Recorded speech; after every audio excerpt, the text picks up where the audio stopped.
because Mike thought they was gonna convict him. And he says, Steve, I didn't do this, man. I just believed him. There are friendships that exist entirely outside the reach of cameras, contracts, and public performance.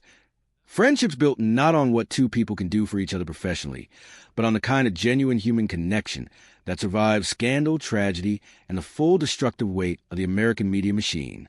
The friendship between Steve Harvey and Michael Jackson was exactly that kind of relationship. And for nearly 2 decades after Michael's death in June 2009, Steve said almost nothing about it publicly. He watched the documentaries. He watched the debates. He watched an entire generation grow up forming its understanding of the king of pop through headlines, allegations, and carefully edited footage. And he stayed quiet. Until now, because at 69 years old, with a granddaughter coming home from school upset after hearing Michael Jackson discussed as nothing more than a scandal, Steve Harvey has finally decided that staying silent is no longer something he is willing to do. To understand why Steve's perspective on Michael Jackson carries the weight it does, you need to understand how the friendship began, and how unusual it was from the very start. Michael Jackson was, by any reasonable measure, the most famous human being on the planet for a significant portion of his adult life. He existed in a category of celebrity so extreme that genuine friendship was nearly impossible to sustain, because almost everyone who entered his orbit wanted something from him: access, association, the reflected glow of his extraordinary fame. Steve Harvey was different, and Michael noticed. According to Steve, Michael first became aware of him through the original Kings of Comedy tour, which Harvey had headlined alongside Cedric the Entertainer, Bernie Mac, and D.L. Hughley from 1997 onward. Michael reportedly told Steve directly that people had been mentioning his name to him for years before they finally met, and that when he saw Harvey perform, he understood immediately why. Their meeting eventually happened on the set of Rock My World, and what followed was a friendship built on an extremely simple foundation. Steve never treated Michael like a superstar, never wanted anything from him, and never tried to use a relationship for professional advantage.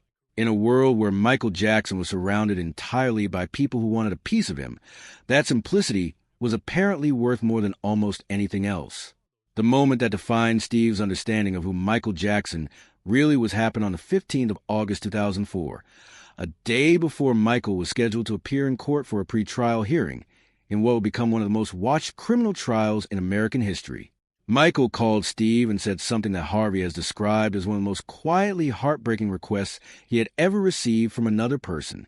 He said he just wanted to go to church, not a private service at Neverland, not a carefully managed appearance designed for sympathetic press coverage. He wanted to attend a real church service with real people, pray among a congregation, and for a few hours feel like something other than the most scrutinized and embattled man in the world. Steve agreed immediately and drove to pick him up.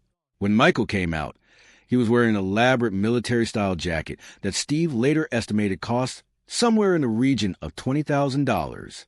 Harvey, being Harvey, looked at his friend and said with complete seriousness, "Man, you dress like Captain Crunch. We go to church, not a parade." Michael Jackson laughed, and for a moment, Steve said things felt entirely normal. Two friends giving each other a hard time before heading to Sunday service, which is one of the most ordinary human things imaginable. What happened when they arrived at First AME Church in Los Angeles was anything but ordinary. The streets surrounding the church were already packed with thousands of people. Fans had flown in from other countries just on the possibility that Michael might appear. The scene was overwhelming. Steve looked over at his friend sitting in the passenger seat and said he felt a mixture of awe and sadness simultaneously. Awe at the sheer magnetic pull Michael still exerted on the world, even during the darkest period of his life, and sadness because it made clear that for Michael Jackson, there was no such thing as simply going to church.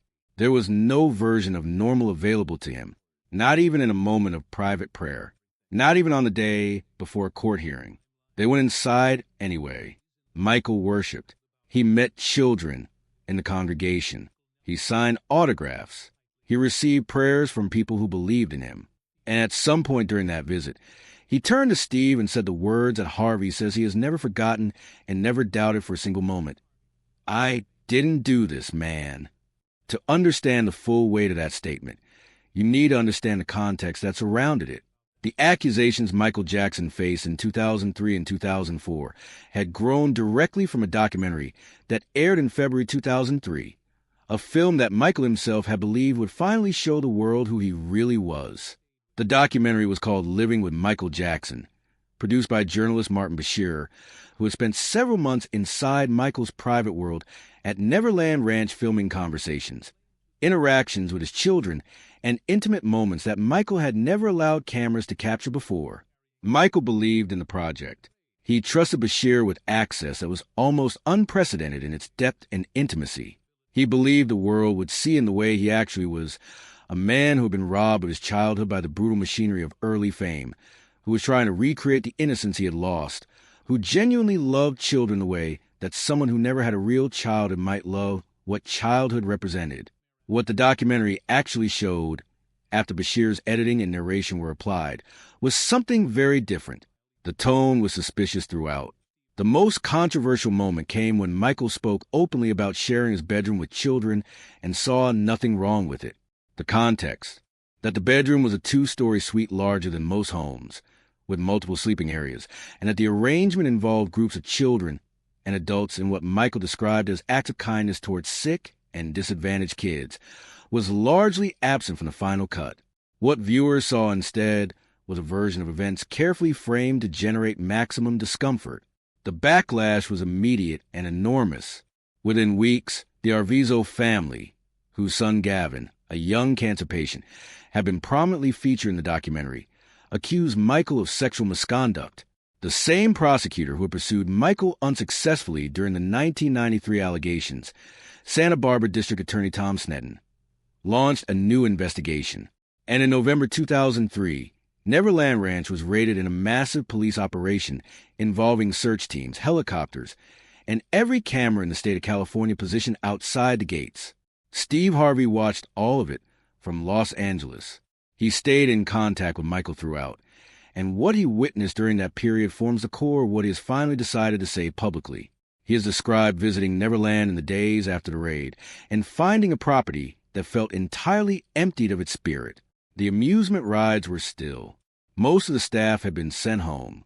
The energy that had always made Neverland feel like something genuinely magical was completely gone. And Michael himself, Steve said, looked smaller. He had lost weight. His face was tired. His hands were shaking. This was the man whose performances had genuinely changed the vocabulary of popular music, whose physical presence on a stage had made 50,000 people feel simultaneously that they were watching something supernatural, and he could not hold a cup of coffee without his hands trembling. The two men sat together for hours. Michael walked Steve through everything: the timeline of events, the inconsistencies in the accusations, the way the media had decided on its narrative before any trial had taken place. But the question that kept returning, Steve said, was not about guilt or innocence or strategy or public relations. It was more fundamental than any of that. Michael kept asking what Harvey described as genuine bewilderment rather than self-pity. Why do people hate me so much? Steve has said that question was real. Michael genuinely could not understand it. He had spent his entire life trying to create joy through music that transcended every cultural and linguistic barrier on earth, through charity work that was extraordinarily extensive and almost entirely conducted away from cameras, through hospitals he visited privately and scholarships he funded quietly and children he supported during serious illnesses without ever seeking recognition for it. And somehow the world had decided he was a monster.